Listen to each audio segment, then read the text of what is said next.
जगन्नाथ मंदिर का एक सबसे बड़ा राज है। ये राज है उस प्रथा का जो हर 12 सालों में एक बार निभाई जाती है। हर 12 साल में लकड़ी से बनी मंदिर की प्रतिमाओं की जगह नई प्रतिमाओं को स्थापित किया जाता है, लेकिन उन पुरानी प्रतिमाओं में कुछ ऐसा होता है जिसे निकाल कर नई प्रतिमाओं में रखा जाता है। इसे ब्रह्म पदार्थ कहते हैं और ये रिचुअल इतना सीक्रेट होता है, इसे सीक्रेट रखने के लिए कई ठोस कदम उठाए जाते हैं। जैसे कि जिस दिन रिचुअल परफॉर्म किया जाता है उस दिन पूरी शहर की इलेक्ट्रिसिटी काट दी जाती है, हर जगह अंधेरा किया जाता है और मंदिर को सीआरपीएफ की टीम अपने कमांड में लेती है और मंदिर में किसी का भी आना जाना मना कर दिया जाता है। कोई भी मंदिर के अंदर नहीं जा सकता है सिवाय एक व्यक्ति, मंदिर के मुखिया पुजारी जी, जो इस रिचुअल को परफॉर्म करते हैं। लेकिन उन्हें भी इस ब्रह्म पदार्थ के राज को जानने की परमिशन नहीं होती है, इसलिए उनकी आंखों में पट्टी और हाथों में मोटे ग्लव्स पहना दिए जाते हैं ताकि वो भी ना जान पाए आखिर ब्रह्म पदार्थ क्या है। कुछ पंडितों ने अपने एक्सपीरियंस बताते हुए ये कहा कि जब उन्होंने ब्रह्म पदार्थ को छुआ तो उन्हें एक शक्तिशाली ऊर्जा का अनुभव हुआ और उन्हें ऐसा लगा जैसे उनके हाथों में एक जिंदा चीज़ है जो किसी खरगोश की तरह उछल रही है। लोगों का मानना ये है कि ये और कुछ नहीं बल्कि श्री कृष्ण का धड़कता हुआ दिल है जो आज 5000 सालों के बाद भी जीवित है। राजा इंद्रद्युम्न को नदी के किनारे जो नील माधव मिला था, ऐसा माना जाता है कि वही कृष्णा का दिल आज ब्रह्म पदार्थ कहलाता है। महाभारत के युद्ध के बाद एक दोपहर श्री कृष्ण एक पेड़ के नीचे विश्राम कर रहे थे, तभी एक शिकारी का जहरीला तीर उनके एड़ी पे आ लगा। विष्णु जी का 8वें अवतार का धरती पर उद्देश्य पूरा हो चुका था, इसलिए उन्होंने अपने प्राण वही त्यागने का निर्णय लिया। महाभारत के मौसूल पर्व के अनुसार जब श्री कृष्ण जी ने देह त्यागी तो ये खबर सुनकर अर्जुन दौड़े चले आए। उन्होंने श्री कृष्ण जी का अंतिम संस्कार किया और उनके शरीर के अलग अलग हिस्से प्रकृति के 5 तत्वों में मिल गए। लेकिन एक बहुत ही अजीब चीज हुई, उनका दिल बच गया वैसा का वैसा धड़कता हुआ और वो दिल 5 तत्वों में नहीं मिल पाया। अर्जुन ने उस दिल को एक लकड़ी के टुकड़े पर रखकर नदी में बहा दिया और उसी के बाद वो नील माधव के रूप में राजा इंद्रद्युम्न को मिला।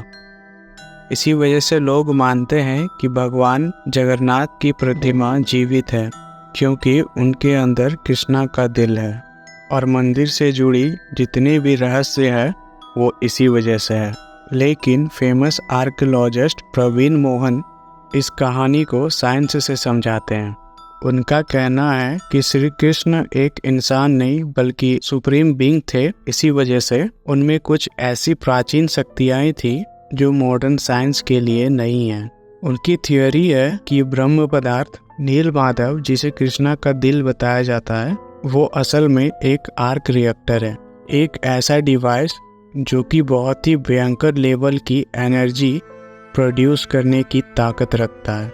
और इसी थियोरी से वो जगन्नाथ के रहस्यों का एक्सप्लेनेशन देते हैं, जैसे कि यही रीज़न है कि भगवान जगन्नाथ की प्रतिमाओं को लकड़ी से बनाया जाता है, क्योंकि लकड़ी इलेक्ट्रिसिटी कंडक्ट नहीं कर सकती।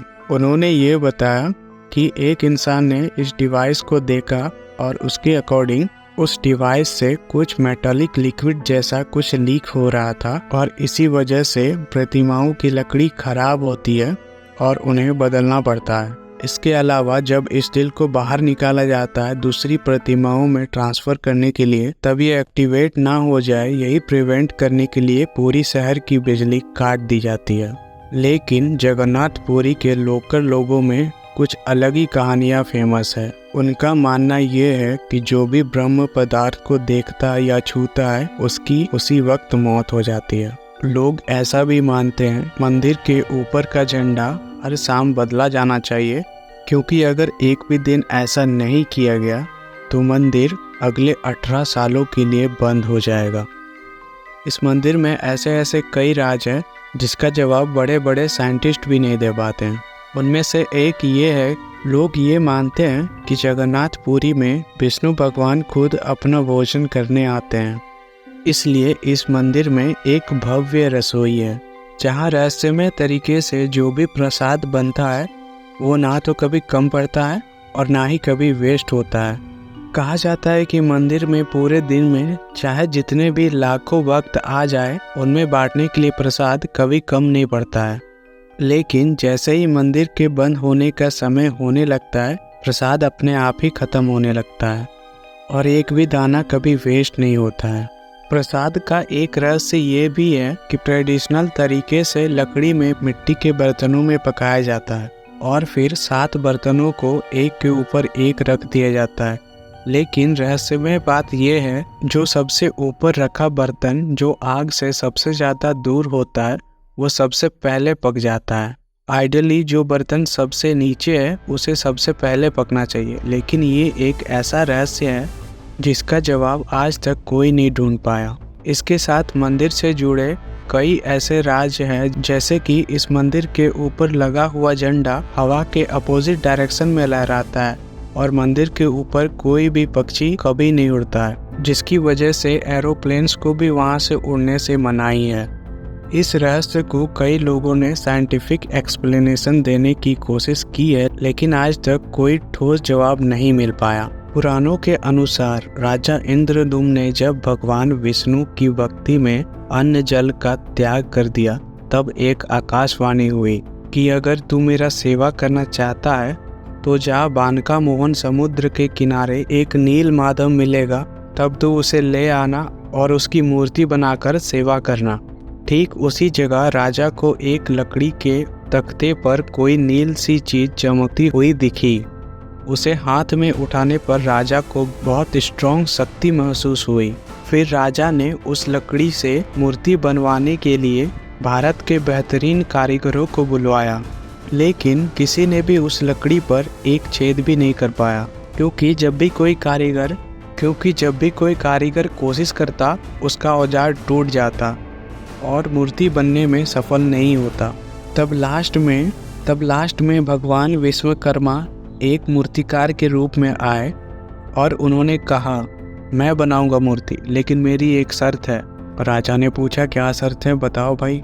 मूर्तिकार ने कहा, अगले 21 दिनों तक मंदिर के अंदर कोई नहीं आएगा और मुझे बिना डिस्टर्ब किए काम करने दिया जाए।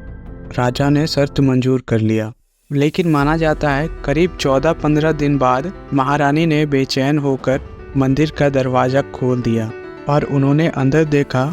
मूर्तिकार ने 3 मूर्तियां बनाई हैं, भगवान जगन्नाथ, उनके भाई बालभद्र और उनकी बहन सुभद्रा। लेकिन अभी उन मूर्तियों के हाथ पैर नहीं बने थे और काफ़ी काम बाकी था। अपनी शर्त को तोड़े जाने के कारण से भगवान विश्वकर्मा ने अपना काम वही रोक दिया और ये कहा जाता है कि मंदिर में रखी वो 3 प्रतिमाएं आज भी अधूरी है।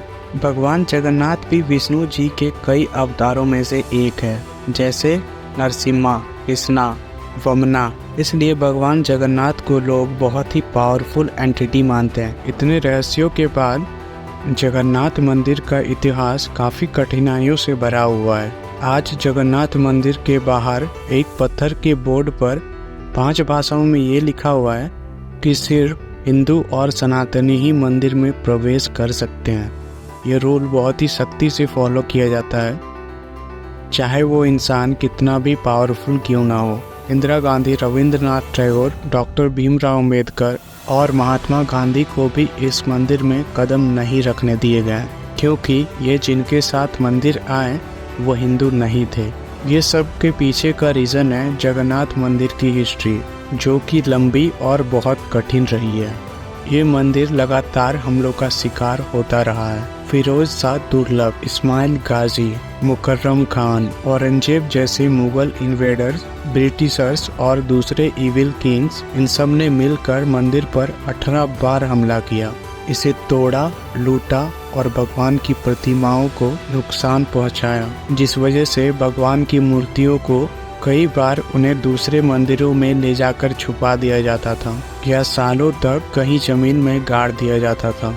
140 सालों तक भगवान जगन्नाथ के पावर और रहस्य का हमारे भारत का एक छोटा सा हिस्सा है। भारत में ऐसे कई अनगिनत जगहें हैं जहाँ ऐसे लाखों रहस्यमय चीज़ें हैं। अगर आप उन मिस्ट्रीज़ को जानना चाहते हैं तो हमारे चैनल को सब्सक्राइब कर लें, और अगर फेसबुक से देख रहे हैं तो फॉलो और शेयर ज़रूर करें।